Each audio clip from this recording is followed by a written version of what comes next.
That was hard. It was really hard.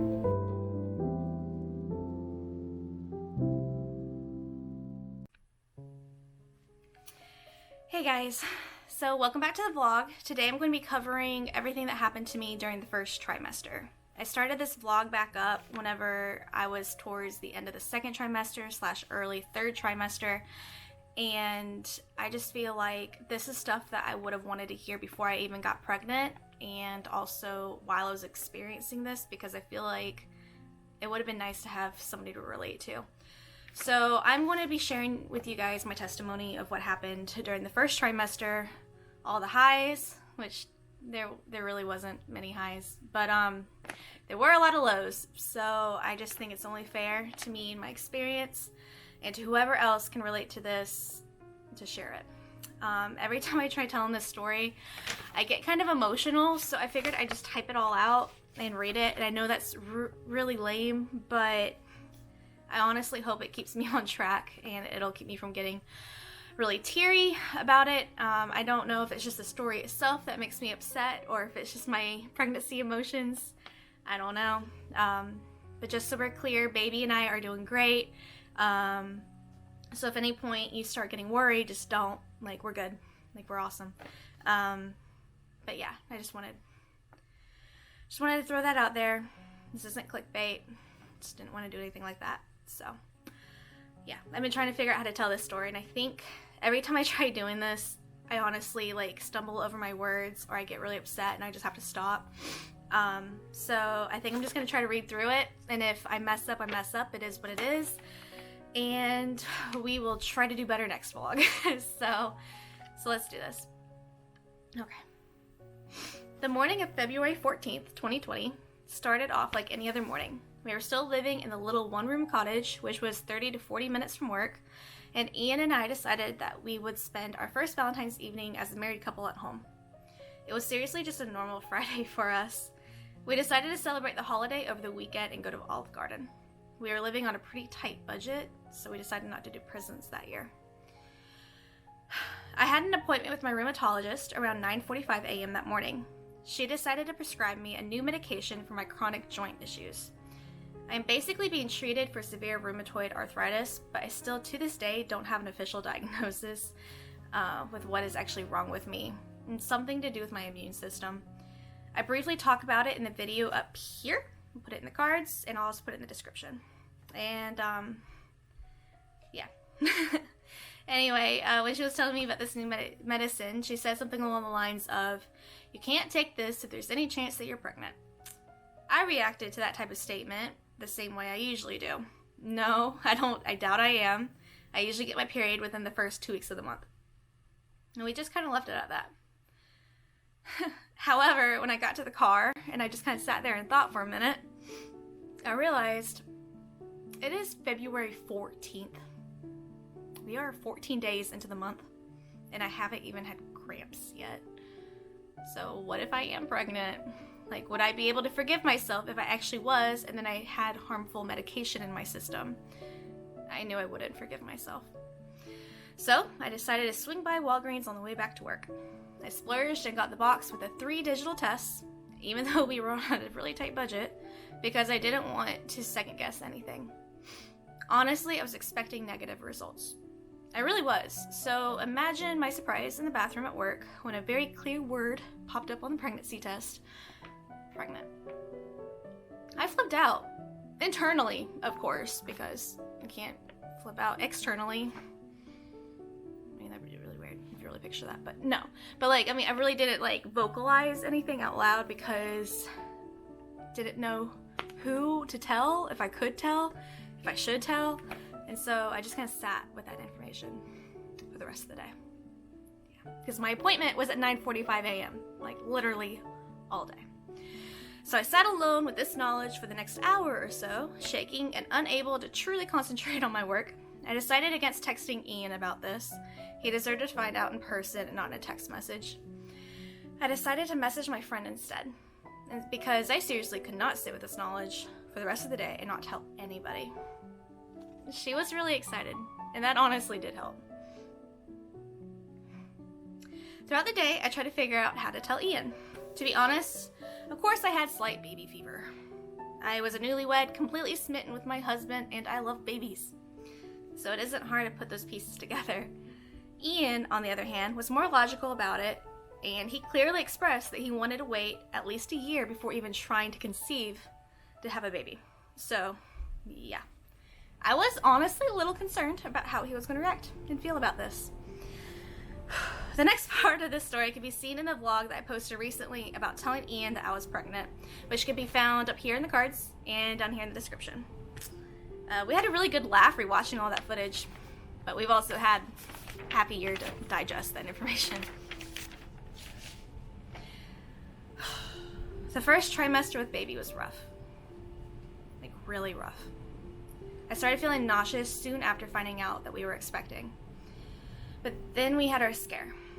I went to my first appointment and my initial ultrasound showed that I wasn't as far along as I thought I should have been. If I can provide any woman any advice, it is this. Track your periods, even if you aren't trying to conceive, because that would have saved us a lot of heartache. Long story short, that was the issue itself. I guessed the wrong dates of my last period. In fact, we caught our pregnancy probably as early as we could have. We were only about 4 weeks or so along when we found out. I had a follow-up appointment the following week. I was told that the baby would either be smaller or bigger. So I had to sit for a full week wondering if I had a growing baby or a dying baby inside of me. Like, I hate that. Smaller would mean that I was having an early miscarriage. Bigger would mean that I guessed on the wrong dates and that baby was still growing. I decided to put faith in the fact that I probably guessed the dates wrong. And I'm glad I did. I guess that just should show you early pregnancy brain. Not even. Like, I just have a bad memory to begin with, so just imagine how I am now. Alright, back to the story. Okay. What's up? I got a cat coming up to me.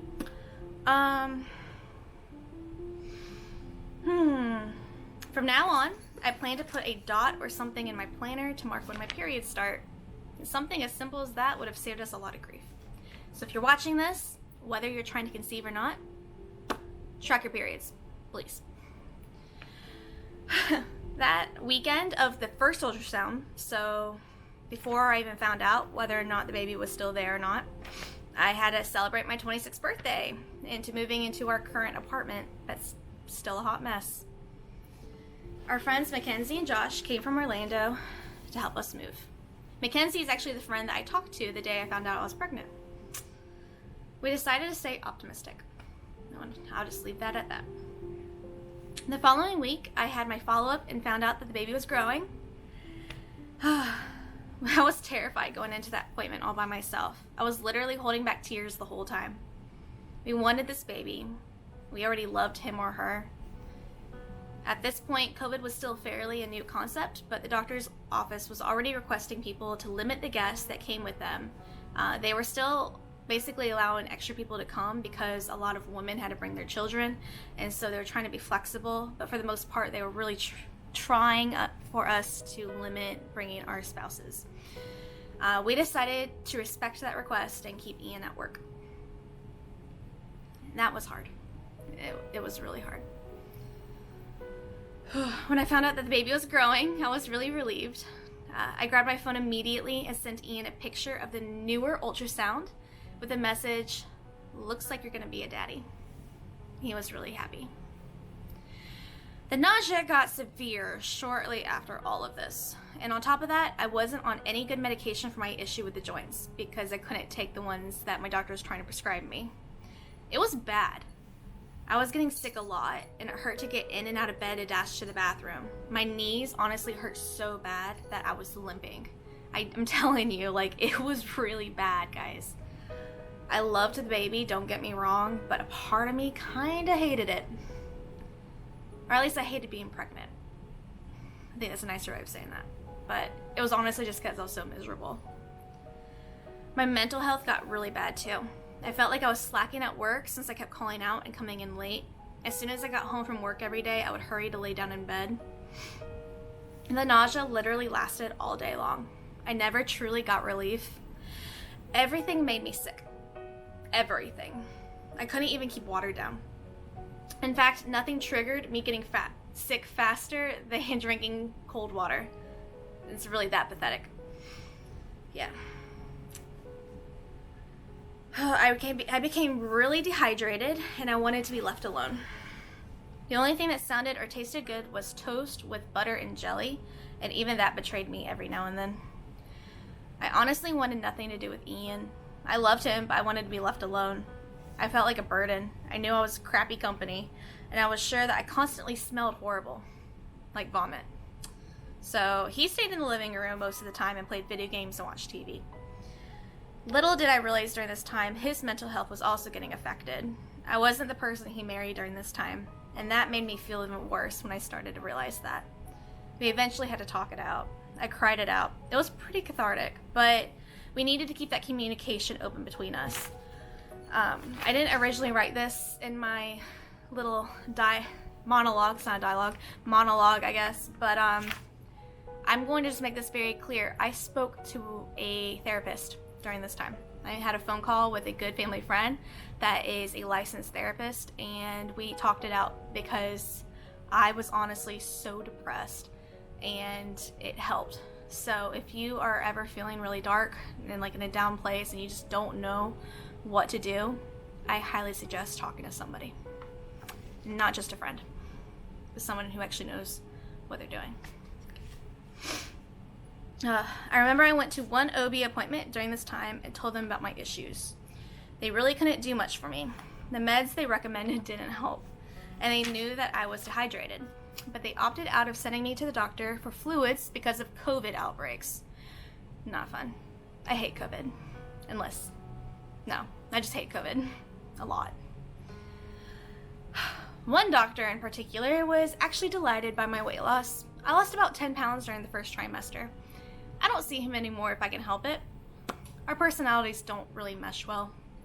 And I'll just leave that information at that because there is a very slight chance that he will be the doctor on call when I have to give birth.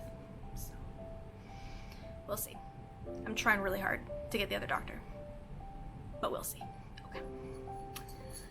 But yeah, I'd rather not dwell on how frustrated he makes me, so we're just not going to talk about that anymore. On a brighter note, my mom came to visit for about a week shortly after the pregnancy was confirmed. We went out to Texas Roadhouse for a belated birthday dinner. I felt nauseous the whole time, but I still had a great time with her, and Ian, of course. It did my mental health a lot of good to have her down here with me. The poor lady didn't treat her time down here as a vacation at all. She unpacked a lot of our stuff since we had just moved, and she was great company to have, even on the days that I decided to stay home sick because I felt so horrible. Honestly, we still have probably about a third of our belongings in boxes. Like, for the most part, almost all year that we've been here, anything and everything that's been unpacked has been because she came and helped unpack for a week. So I don't think she realizes just how much... Whew, here we go again. I'm not gonna... See, this is why I need to stick to the script. But yeah, I don't think she realizes just how much she helped us in our marriage. Okay, I need to stop. I need to get back to... Ooh, I can't even read. Okay. Okay. You know when you're starting to get emotional when the cats start walking to you. Alright, we're good. It was heartbreaking when she had to leave, but I was still so grateful that she did come. Ugh. Nothing notable happened during those first few months. I felt no movement. I had no cravings. I was just trying to survive each day as it came. I will say this though, the smell of boiling pasta was one of the worst scents that made me want to gag or throw up so fast. And I didn't even know that pasta had a smell. The smell of hot dogs though, boiling hot dogs, that still gets to me. So Ian, if you're watching this, don't eat hot dogs around me, please. That poor boy. Oh, that poor boy. Okay. If you want to see my temper get from 1 to 100 in 2.5 seconds, boil the hot dogs.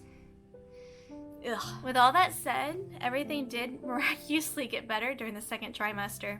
Only about a week or two into it, and everything changed. I wasn't as sick anymore. My mental health got so much better. I started to feel more like myself again. And I honestly felt like people were exaggerating when they said that everything does get better, but it did. So if you are struggling right now in your first trimester, I hope you know that there may be light at the end of the tunnel. I didn't think there was going to be for me, but there was. So I'm hoping for you too. Ugh, that still kind of blows my mind, I'm not gonna lie. But I've only been sick a handful of times since the first trimester, and that's honestly been because I ate corn dogs one time, and it's very close to hot dogs. I think that might have been one reason. And then the other times have been because I overate. Like, I ate way too much, and my body couldn't handle it. So yeah, that wraps up how my first trimester went. It wasn't a good time for me at all. Throughout the whole first trimester, I kept telling Ian that if I can survive this, we're never having another kid again, especially if this feeling keeps up. Our goal is to only have 2 kids anyway, but yeah, no, but it got better. It really did. So yeah, the goal is still to have another kid after this one. But yeah, that's all I got for the first trimester. I'm just gonna go ahead and turn this video off now before it becomes like a 30-minute video or something. I hope this video finds everybody well, and I hope you guys decide to subscribe. If you do, then please click on that bell and let me know. Let me know that you guys are subscribed and that you are trying to follow along on this journey we call life and parenthood.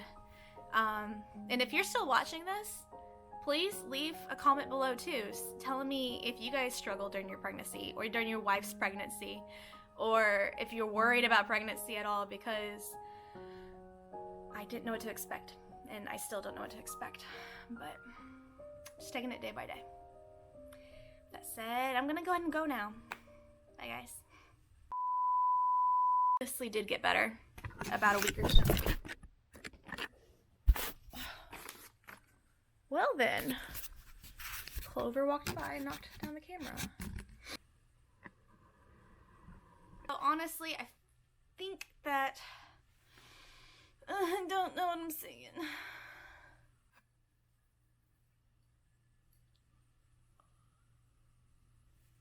Hands free. Haha, I figured you out.